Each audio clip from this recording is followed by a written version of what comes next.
aller à la fin d'un projet. Tu vas enfin trouver ta solution pour aller au bout de tes ambitions. Et on va surtout se concentrer sur le temps ponctuel.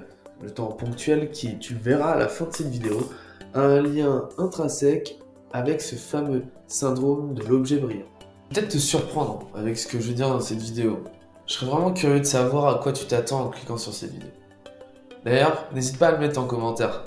Et puis au passage, si tu peux lâcher un petit j'aime. Est-ce que quand tu t'adresses à tes proches, parfois tu as l'impression qu'ils ne te prennent pas au sérieux? C'est comme s'ils ne t'écoutaient plus vraiment en fait. Ils te regardent avec un peu de peine. Et derrière, il y a comme un message qui dit oui, encore un de tes projets, c'est génial, vas-y, fais ton truc. Et finalement, quand il est l'heure de regarder la réalité en face, t'es forcé d'observer que à la fin, il n'y a rien de fait. Et ça fait déjà 6 mois, 1 an, et la frustration augmente encore et toujours. Et finalement, tes proches, ils ont peut-être raison. D'ailleurs, est-ce que cette situation te parle? T'arrives, un nouveau projet, génial, t'es plein d'énergie, t'y vas, tu fais le projet, t'y vas, tu te dis vas-y, je fais ci, je fais ça dure 1 semaine, 2 semaines, 3 semaines, 4 semaines peut-être, et tu commences peu à peu à t'ennuyer. Ça commence, la hype que tu avais au début commence à s'atténuer. Et au fur et à mesure, tu t'ennuies jusqu'à ce que un nouveau projet apparaisse. Et que tu sautes sur l'occasion. Tu enchaînes et tu itères à nouveau cette boucle. Et finalement, au bout de 6 mois, il n'y a toujours pas de résultat. Moi, c'est Tony. Et j'accompagne mes coachés à construire leur vie autour de ce qui les rend vraiment vivants. Depuis que je vois la vie sous le prisme du temps, les choses sont plus simples pour moi. J'arrive à mieux les expliquer, à mieux les comprendre. Sur cette chaîne, je parle de la société, des règles sociétales, de comprendre comment ça fonctionne. Je parle de la valeur en règle générale. Je parle de productivité et de psychologie un petit peu. En tout cas, de ce qui m'intéresse et ce que je comprends. En fait, je partage ce que j'apprends au quotidien. Avant d'aller chercher le temps ponctuel, j'aimerais faire un point sur ce que j'appelle les profils. Pourquoi j'ai réfléchi à ce concept de profil en termes de création de valeur. En fait, pour faire simple, ce concept de profil de valeur, c'est s'intéresser au comment je crée de la valeur. L'idée, c'est que chacun a un profil différent qui va s'adapter en fonction de sa période de vie. Si tu es plus ancien, tu vas pas nécessairement avoir le même profil. Et puis en fonction de chacun, on est tous différents. Le but, c'est de trouver un équilibre entre un type de valeur, on va dire le temps habituel, ce que j'appelle le temps habituel. Donc c'est un type de valeur qu'on va créer par habitude. Et puis à l'opposé, un type de valeur qu'on va créer par occasion. Le temps ponctuel, justement, ce qu'on va développer aujourd'hui. L'idée, c'est aussi qu'il puisse s'appliquer à différents types de valeurs, justement, à différentes familles de valeurs, mais ça, je verrai ça plus tard. Pourquoi je fais ça? C'est parce qu'on parle souvent de productivité, de combien de valeurs on va faire, et de faire le plus de valeurs possible, notamment dans les entreprises, etc. Moi, j'ai voulu mettre un peu plus de hauteur, et ne pas s'intéresser au combien, mais plus au comment. Et c'est pour ça que, quand je parle de ce profil, je parle pas de productivité, c'est pas en faire toujours plus, c'est surtout comment on fait. Ok, super, on a un principe de profil, on va mettre ça de côté, très bien. Mais finalement, c'est quoi le temps ponctuel? En fait, le temps ponctuel, ce que j'appelle le temps ponctuel, c'est quelque chose de nouveau, c'est cette occasion, je sais pas si tu vois, là, quand tu as une occasion, c'est souvent très éphémère, soit tu la prends, soit tu la prends pas. D'ailleurs, ça c'est chacun son truc.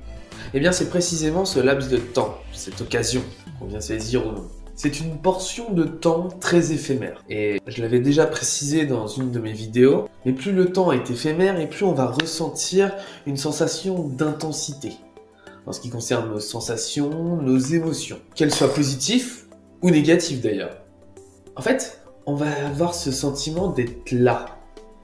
Un sentiment d'être vivant. Prenons un cuisinier par exemple. Un cuisinier, alors, je sais pas trop comment ça fonctionne, je sais qu'il y a une histoire de brigade, il y a une équipe, c'est sûr. Imaginons que d'un côté, on va avoir l'équipe, celle qui va reproduire un plat qui a été donc créé par une ou un petit groupe de personnes. En fait, ce que j'appelle le temps ponctuel, c'est ce que ce petit groupe de personnes va créer de nouveau. Voilà. Voilà, peut-être que c'est le chef qui va se dire, je sais pas, j'ai étudié une nouvelle technique de cuisson. En fait, ce moment précis, on se sent vraiment vivant au quotidien. À la base, moi, je m'inspire des notions de thérapie TCC. C'est une forme de thérapie basée sur des sciences. Bref, je me suis beaucoup intéressé à ce monde. J'ai compris des concepts assez fondamentaux, et notamment la posture en fait, on va avoir dans la temporalité. Si mon esprit reste bloqué dans le passé, on appelle ça une rumination, eh bien c'est le schéma de base qui nous mène à une dépression. En fait, on vit plus le moment comme il est là, on le vit dans le passé. Donc on n'est pas vraiment là. Mais ça marche aussi dans le futur, c'est-à-dire que de la même manière, on peut avoir une forme de rumination où on est toujours en train de se projeter sur le futur, selon les concepts de cette thérapie. Tout l'intérêt serait d'être au présent, de vivre au moment présent. Et puis surtout, il faut dire, ok, c'est bon, ça je mets ça de côté, et je reviens sur ma respiration. Finalement, plus je vais forcer cette mécanique à revenir sur l'instant présent, encore et encore, plus ça va devenir naturel pour moi. Et en fait, c'est ça. On est toujours, on a tous cette vision de la méditation où c'est des gens bizarres, on va dire. Alors qu'en fait, c'est juste ultra mécanique. Pour moi, ce concept de revenir à l'instant présent, ça me parle. Quand je te dis que je vis sous le prisme du temps, on a tout de suite quelque chose palpable à ce moment précis. En fait, quand on parle du présent, on parle de quelque chose qui avance tout le temps. Enfin, en tout cas, de mon point de vue. Je sais pas comment l'expliquer, mais je veux dire, le présent, il n'est pas figé là. Parce que si tu le figes, ça devient le passé. En fait, quand tu regardes une horloge, eh bien, l'aiguille, elle tourne. Et toi, si tu es là, assis à ne rien faire, peut-être que tu ne fais rien. Mais le temps, il passe. En fait, la logique que j'essaye de partager ici, c'est qu'il faut toujours avancer.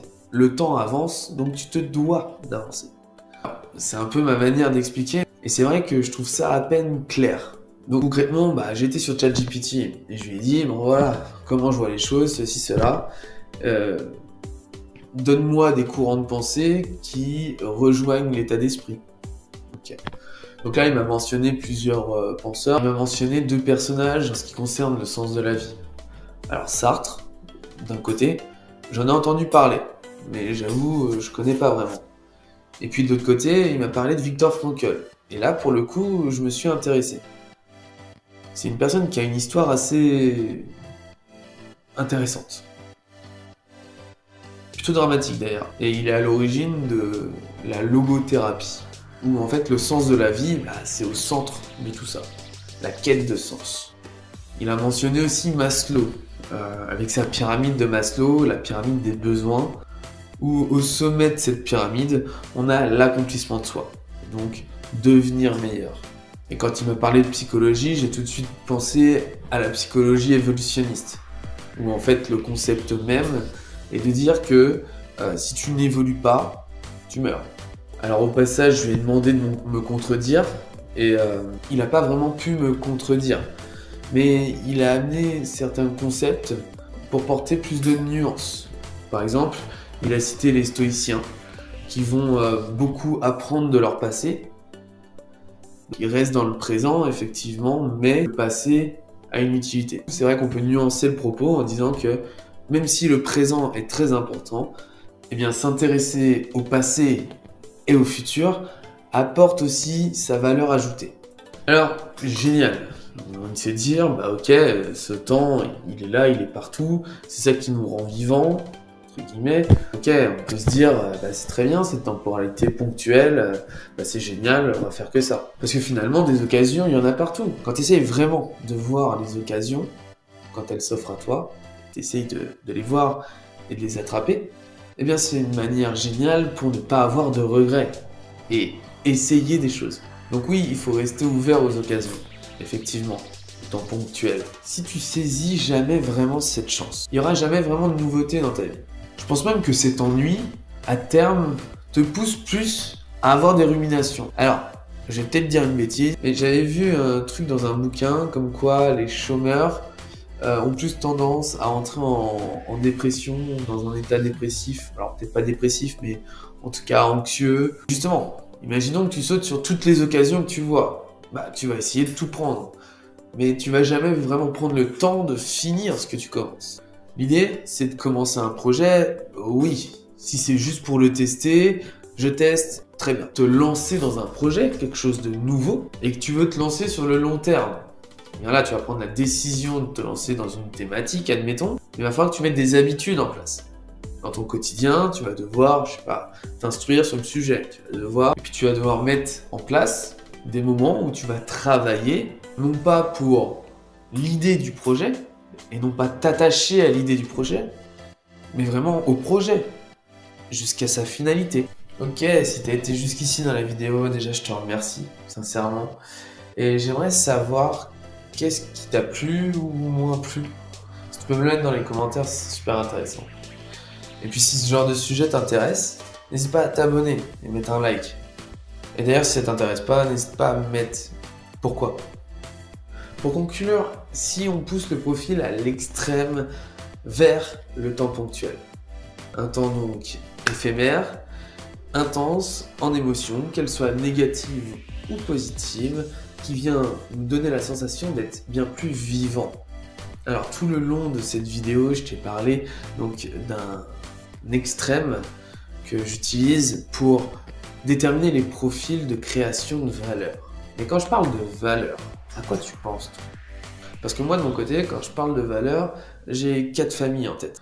Pour qu'on soit sûr qu'on parle de la même chose, je te propose d'aller voir cette vidéo, où justement j'explique ce que j'appelle la valeur.